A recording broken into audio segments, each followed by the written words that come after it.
Right breaking చూస్తున్నాం. హైదరాబాద్ లో multi level marketing మోసం వెలుగులోకి వచ్చింది. ఈ ఫ్రాడ్ ను మీర్ చౌక్ పోలీసులు ఛేదించారు. ఫర్ ఎవర్ లివింగ్ ప్రొడక్ట్స్ పేరుతో అమాయకులను మోసం చేస్తున్న గ్యాంగ్ ను పోలీసులు బయటపెట్టారు. ఐపీఎస్ కిరణ్ ఖరే ఆధ్వర్యంలో సాగిన దర్యాప్తులో కీలక నిందితుడు హరీష్ కుమార్ సింగ్లాను అరెస్టు చేశారు.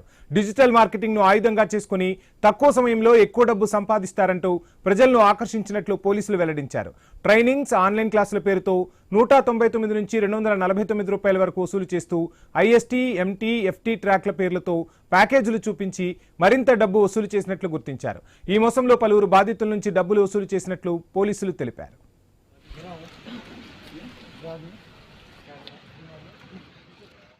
Scheme lo, foreign living products lo, they used to collect 199 rupees, 250 rupees, 299 rupees for the admission and registration fees. So చాలా మంది ఇది రిక్రూట్మెంట్ కోసం ఎక్కువ ఫోకస్ చేయడం జరిగింది.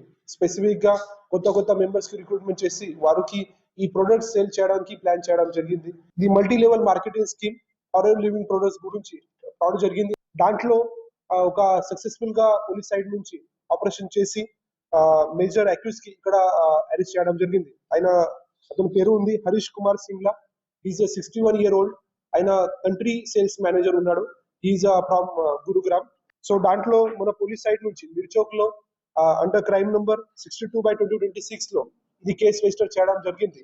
ఆ విషయంలో ఇది పోలీస్ సైడ్ నుంచి చీటింగ్ సెక్షన్స్ కూడా పెట్టడం జరిగింది. As well as Telangana protection of depositors of financial establishment act, price sheets and money circulation scheme act, as well as IT sections కూడా దాంట్లో పెట్టడం జరిగింది.